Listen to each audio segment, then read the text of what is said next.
So I made a video, it seems like months ago, and I was going to do another one, but then my video camera got really weird.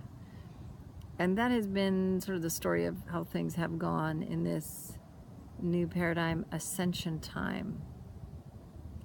And what it means, and I've heard people have different languages for it and how they're viewing it.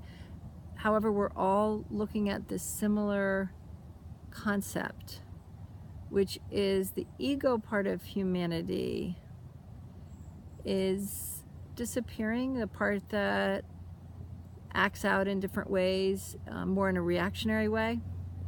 And that appears to be, I don't know, burning off, fizzling, disappearing. And this inside part of us. So I think there's three levels. There's the ego part, there's the psyche, and then there's the spirit. That's how I see it. And the spirit is the most highly evolved. That's our higher self.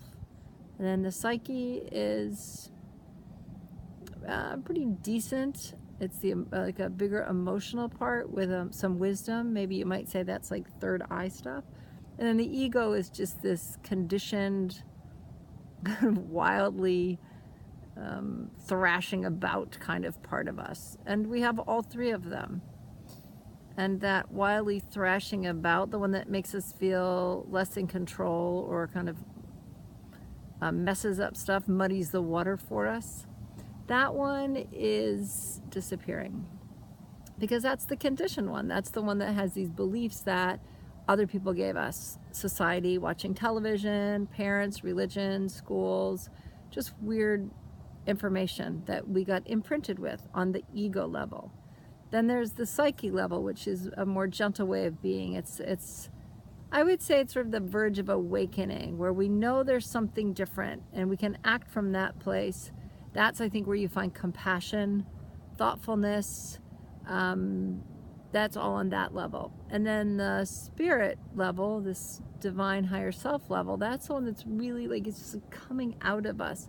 We can't help it. So when we're feeling these funks, and there has been a lot of funky energy, like anxiety, or I'm going crazy, or what's going on, I don't know what's happening, that's because this higher vibration is pushing itself through both the psyche and the ego. And I think especially when it hits the ego part, we get really lost, because we're like, who am I? What am I doing here on this planet? What's joy? What's happiness? I don't feel like I fit in, all of that.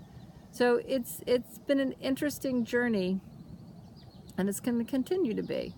And for me, so many things in my house have broken. There's all sorts of crazy stuff going on, including doing a video and then not having it last, and not being able to post again. So all I can say is I'll post when I can, and hang in there, everybody. You're not alone. Keep looking, because you'll find things.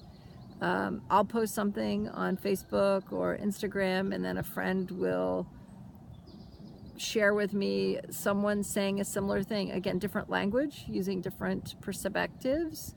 Some people are talking about Galactica, alien-y kind of stuff. Some people are talking about Atlantis and the Lion's Gate. Some people are talking about ascension and new paradigm. But I think it's all the same. We're just seeing it from a different language. And yeah, we're doing okay. We're doing okay. We're flipping from one way of seeing the world. And that just means that everything is energy, and we attach to certain concepts, and we locked into them and made them true. And now we realize that if we let them go, they will be and can be and are whatever we want them to be. And so as they're floating around, and we might have these great ideas and we have freedom, but then we panic a little bit and we clamp down on old stuff, and then it doesn't fit anymore. It's like if you put pants on that are too tight, you can try your hardest, but they don't really fit anymore. So the old paradigm doesn't fit anymore, and we're just not entirely sure what the new thing is, because it's brand new. It's brand new. We're making it as we go along, and then we have to build a lot of confidence and a lot of self-love and a lot of trust, and we can do it. All right, thanks.